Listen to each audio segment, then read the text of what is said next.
the decision of the COA kung anong mangyari doon. Kung i-refund nila, bayaran nila. But as of now, sinasabi mo, nanalo sila sa bidding. Yes, Mr. Chair, Your Honor. Okay. Corban, ba't hindi kayo sumali doon sa bid? Yung requirements po namin, sir, hindi pa kompleto. What requirements? Yung field jobs. Bill Jeps? Opo. Ninyo. Okay. Sige. Chairman, please proceed. Thank you, Mr. Chair. A while ago, Mayor, tinanong kita kung merong annual procurement plan. Meron. Some. There were some, sir, that were included in No, the no. annual. Yes, sir. Meron kayong annual procurement plan Yes, the municipality has an annual procurement plan, Mr. Chair. duly signed by the former mayor. Tama. Yes, Mr. Chair, Your Honor. Now, was this annual procurement plan submitted to GPPB as required by law? Within the first month of the year? Would you know? I'm not aware, Mr. Chair, Your Honor. Yeah. Hindi ba GPPB na sinasubmit dapat sa inyo ito? Yes, Mr. Chair. Yes. Pursuant to law. First month. Now, Mayor, would you know how much was the APP for the municipality of Silang in the year 2023? For 2023, our total budget was 1. No, I'm not asking for the total budget. I'm asking for the total amount of your annual procurement. More or less 700 billion, sir. More or less 700 billion. I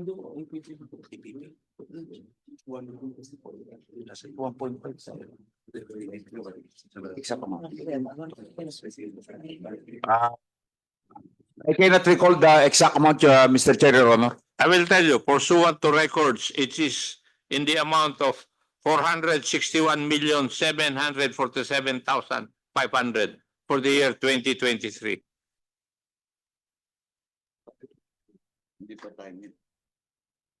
Yeah. So it's, yes, noted, Mr. Chair, Your Honor. Now, how much was the total actual expenditure by reason of procurement for the year 2023? Would you know? More than 700 million, Mr. Chair, Your Honor. Yes, it's 750 million.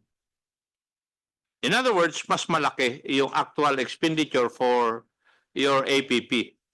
Yes, Mr. Chair, Your Honor. Yes. Now, matanong uli kita, because of this, nagkaroon ba ng supplemental budget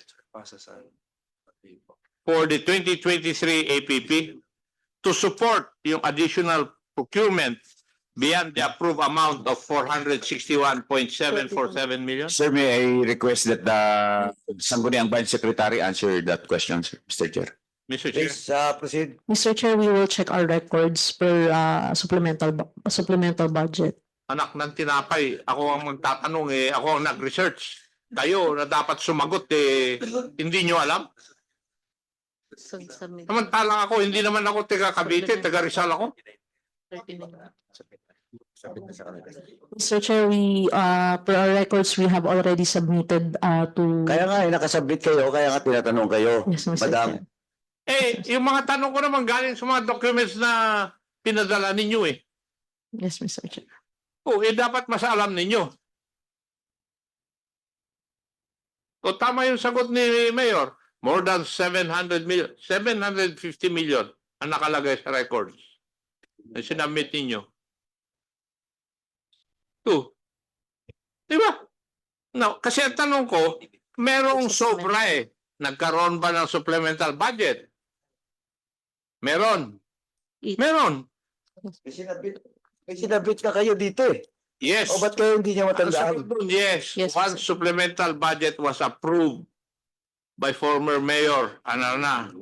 Pero magkano? Yun ang susunod kong tanong. Alam mo kung magkano? Sa report ninyo, 69,223,602.77. Yung supplemental.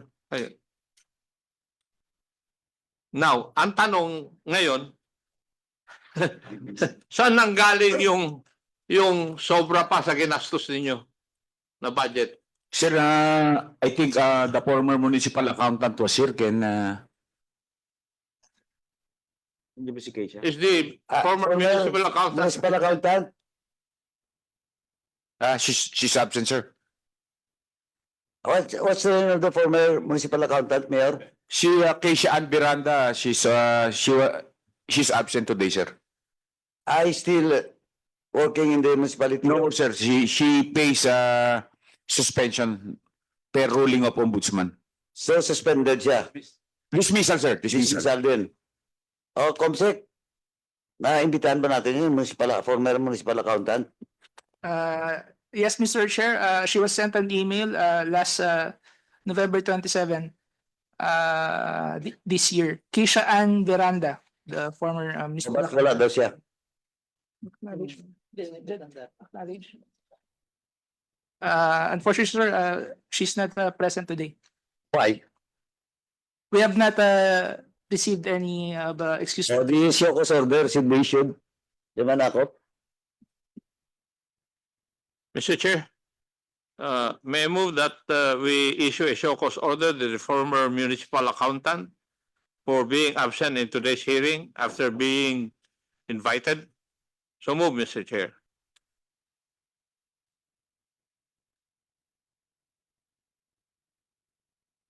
Second. There's a motion to issue show cause order to the former municipal accountant of the municipality of Silang Cavite. Duly seconded. Any objections? If there is none, the motion is carried. Comsec is directed to issue a show cause order for the said Noted, Mr. Chair. official. Before we proceed, let me acknowledge the presence of our colleague from Party List Manila Teacher, now the CA member of the CA, Commission on Appointments, Rep. Berelio Lacson. Thank you for coming, boss. Chairman ako, please proceed. Pagupit na yan. Pagupit na eh. Hindi ko nga nakilala eh. Thank you, Mr. Chair, for my last part of my interpellation. May I ask yung vice chair ng Kwan back noon, si Madam Leslie Ann Poblete.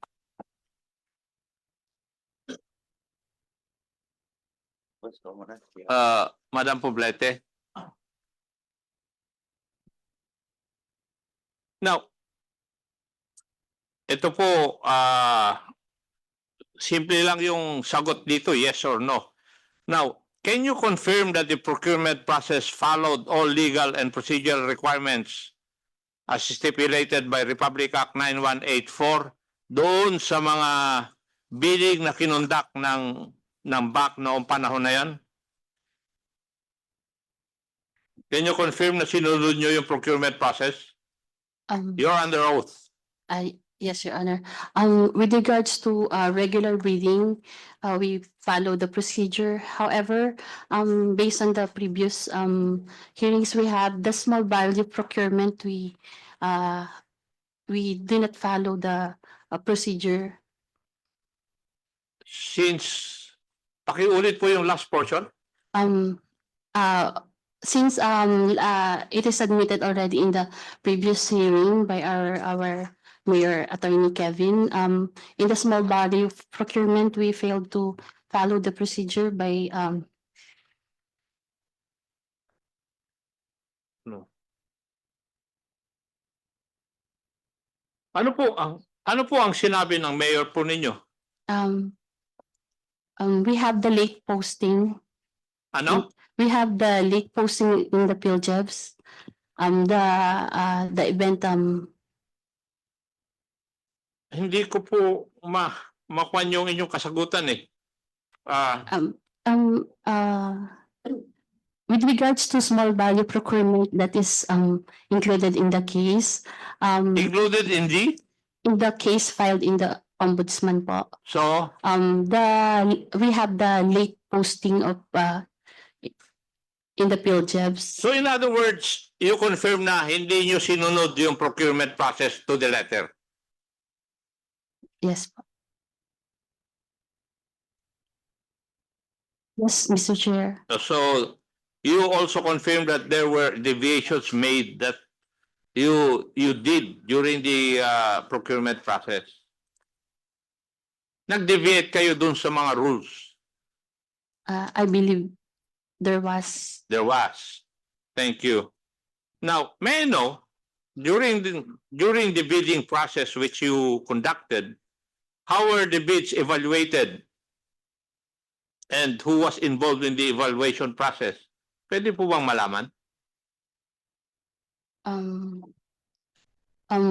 With regards to regular bidding, we have our TWD with us, verifying our papers, and in front of our back secret. Ah. Kaya, hindi ba pag kayo po ay nag-evaluate ng bid, kailangan meron po kayong set of criteria at saka scoring sheets. Yes, Mr. Ginawa Chair. niyo po ba yon? Yes, Mr. Chair. Ginawa. Pero pagkatapos ng event, Um, ginawa niyo lang yon pagkatapos na ng event. um, Kasi yun ang lumabas lahat sa AOM ng COA. Mr. Chair, yes, with respect to small value procurement po. Pakiulit po. Mr. Chair, with regards to small value procurement po, it happened po. Kaya nga, we're talking of yung 16 na AOM ng COA na procurement. Whether they're regular or SVP, may sinusunod na proseso. Kaya ang tanong ko po sa inyo, nasunod ba, yung una kong tanong, nasunod ba lahat ng proseso? Sabi nyo kanina, hindi, may deviation. Tama. Yes, Mr. Chair. Sunod kong tanong, doon sa pag-evaluate ng mga submitted bids, di ba tinanong ko sa inyo, sino po ang gumawa nun, yung evaluation na yun? At saka tinanong ko rin, meron po ba kayong evaluation criteria at saka scoring sheet? Sabi mo rin, oo. Tama? Yes, Mr. Chair. Pero lahat yun, paano nyo ginagawa ng tama, pero ginawa nyo naman yan pagkatapos na nung event?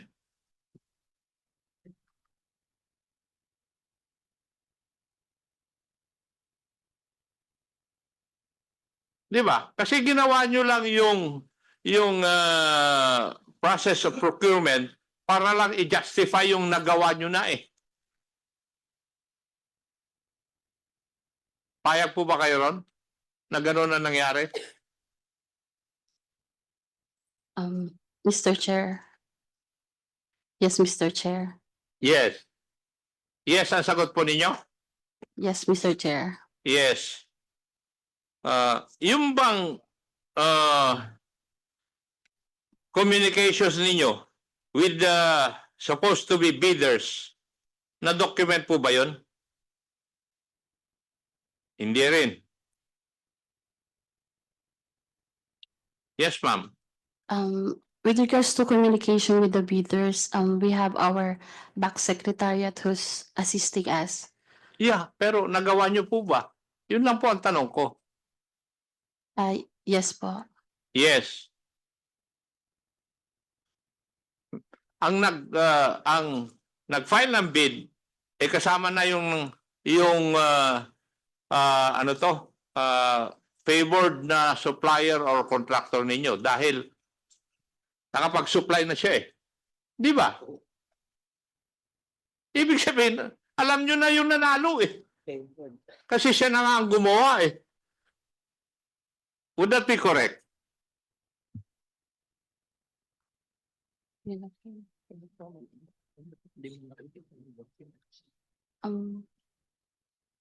Yes or no? Kasi nangyari na kasi yung event eh. Kaya alam nyo na kung sino yung nag-supply. Di ba? Kaya yung ginawa nyo na bidding, katarantaduhan. lahat ng parte na ginawa nyo, mali na. Kasi, ano yung bidding? Hindi ba dapat magbibid pa lang yung probable na gagawa ng project? Pero nagawa na yung project bago kayo nagkuha ng bidding Di ba? Yeah. Yes or no? Um,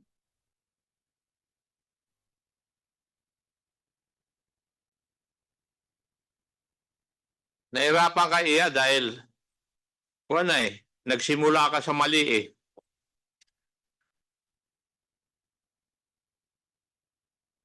Di ba? Mula sa umpisa, mali na talaga. Kasi, ginawa nyo na yung event, saka lang nyo i-justify by conducting, allegedly, a bidding. Ang tawag po namin doon fake na bidding na yun Ginawa nyo lang yun para i-justify yung nangyari na. Kung titignan mo yung 16 na AOM, ganun ang nangyari. Hindi nyo sinunod lahat yung requirements.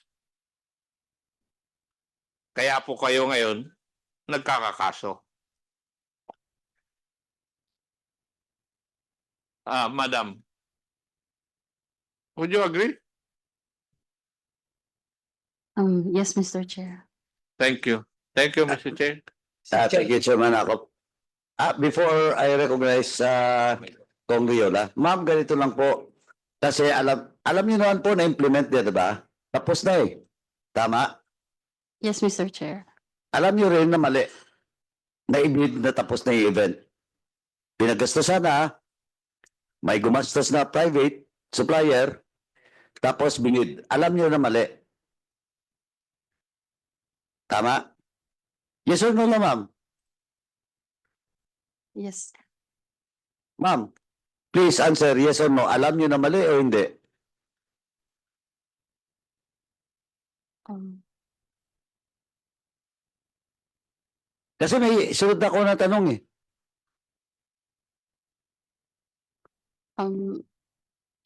with regard to process po, mali po talaga. Mali. Alam niyo na mali ang process. Tama? Now, Yes. what forced you to do that process na mali? In the first place, alam niyo na mali. Ano ba? Dikta, pressure, o what?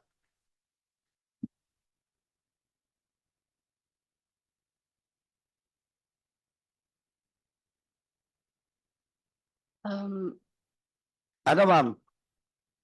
Are you pressured by the former mayor? Para ituloy yung bidding kahit mali?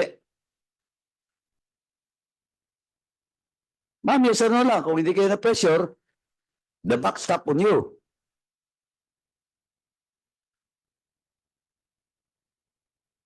Ma'am, please.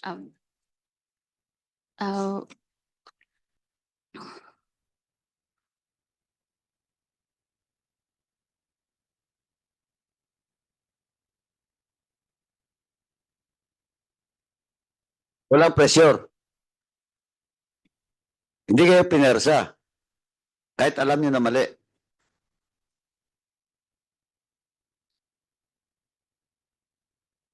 Mr. Chair, may Yes, I Chairman. remind the resource person that under our rules, if you do not answer any question from the members of this committee, you can be cited in contempt. And refusal to answer any question, napakahaba po nung period na ma-detain po kayo. Kaya sagutin po ninyo yung katanungan ng chairman. Honestly po, wala naman pong pressure doon po sa pag-ano po at being one of the department head din po na nagkakaroon ng event, it is really ano po yung mga nakakandak po na event na hindi nababayaran yung supplier, doon po yung parang naging call of duty na mabayaran sila. sa mga na-supply nila, especially yung mga kinakandak na event is very essential in our performance of our duty in the municipality po. So ma'am, ganito. So walang pressure. So alam niyo na mali, ginawa niyo. Baka makalusot. Ganon? Actually po, when I was appointed as back vice chairman po, it is their process na po. So, yun po yung naging practice po with the small value procurement po. Yan yung naging practice noon pa. Tama? Yun po yung nadatnan ko po sa Yun ang nadatnan mo. Pero alam mo na mali. at that time po, dun po sa small value procurement na hindi po ako Hindi ka aware. aware po. Ba't ka naging vice chairman? Ba't mo tinanggap na hindi mo pala kabisado yung procurement law? I was appointed po, so Kasi nga, pwede mo naman i-refuse eh. Di ba? Yung appointment. Kunwari, ni-refuse mo, sabihin mo na hindi po ako pwede dahil hindi ko alam yung procurement law. yes. So, naging practice na lang. Ganon lang. Yes, sir, Mr. Chair. Yung gaano ka na ba katagal sa municipality of Silang? Only in 2022 po, July. 2022 ka lang pumasok. Yes. Anong Mr. position mo, ma'am? That time po is I am licensing officer 3 po during 2022 and 2022 of what? Upon the assumption of Mayor Anarna. yes, Mr. Chair. So, hinire ka niya. Yes, Mr. Chair. Mhm. Mr. Owen, ikaw po, mga ilang taon ka na sa